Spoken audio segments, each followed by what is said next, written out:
Pero para hablar sobre respiración celular, primero debemos saber en qué consiste el metabolismo celular.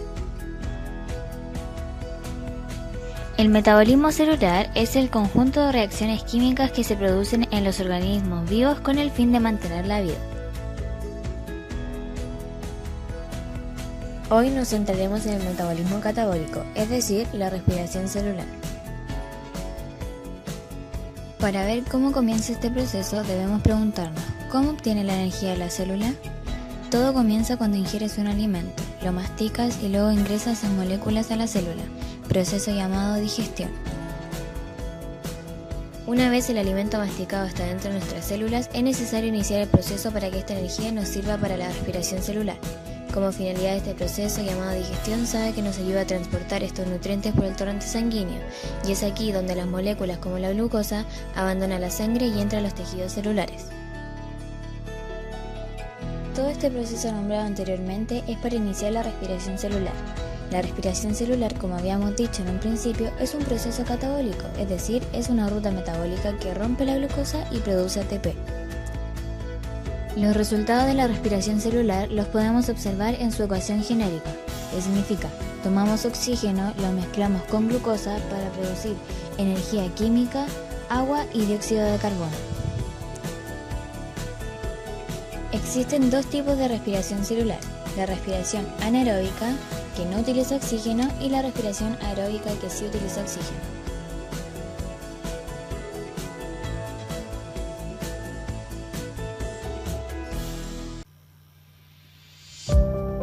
El ciclo de Krebs. El ciclo de Krebs, también conocido como ciclo del ácido cítrico, es una ruta metabólica, es decir, una sucesión de reacciones químicas que es parte de la respiración celular en todas las células aeróbicas. En células eucariotas se realiza en la mitocondria, en las procariotas este ciclo se realiza en el citoplasma.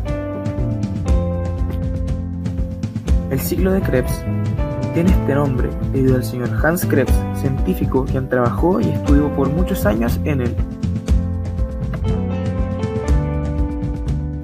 Proceso. Este proceso comienza con la activación del piruvato produciendo una acetilcoenzima A y un CO2. El acetilcoenzima A reacciona con una molécula de oxalacetato para formar citrato por una reacción de condensación. Por medio de una serie de reacciones, el citrato se convierte en un oxalacetato. Este ciclo consume un acetilcoenzima A, 2 NAD+, y un FAD, produciendo 2 CO2, 3 NADH, 3 H+, y un FADH+. Así termina este ciclo produciendo un GTP, 3 NADH, un FADH2 y 2 CO2. Nuestro siguiente tema será la fosforilación oxidativa. Pero primero, ¿qué es la fosforilación oxidativa? La fosforilación oxidativa es un proceso metabólico que utiliza energía liberada por la oxidación de nutrientes para producir adenosín trifosfato, ATP. ¿En qué consiste? Ahora les explicaré cómo es cada proceso y en qué consiste. El primer proceso es la entrega de electrones por NADH y FADH2. Este consiste en que los acarreadores de electrones transfieren sus electrones a las moléculas cercanas al inicio de la cadena de transporte. El segundo proceso es la transferencia de electrones y bombeo de protones. Este consiste en que a medida que los electrones de la cadena se mueven, se desplazan de un nivel de energía más alto a uno más bajo, liberando energía. Una parte de esta se utiliza para bombear iones de H+, desplazándolo fuera de la matriz, creando así una gradiente electroquímica. El tercer proceso es la separación de oxígeno molecular para formar agua.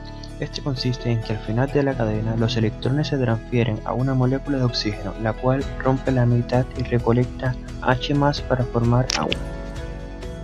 El último proceso es la síntesis de ATP impulsada por una gradiente. Este ocurre cuando fluyen por la gradiente de regreso hacia la matriz. Los iones de H+ pasan a través de una enzima llamada ATP sintasa, la cual aprovecha el flujo de protones para sintetizar el ATP.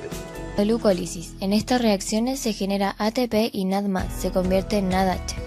Ocurre en el citoplasma. La oxidación del piruvato, en este proceso se libera dióxido de carbono y se obtiene NADH, ocurre en la mitocondria.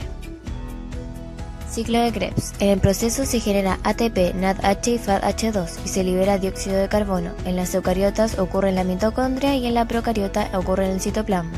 Fosforilación oxidativa. El oxígeno recibe los electrones y recoge protones del medio para formar agua. Ocurre en la matriz mitocondrial.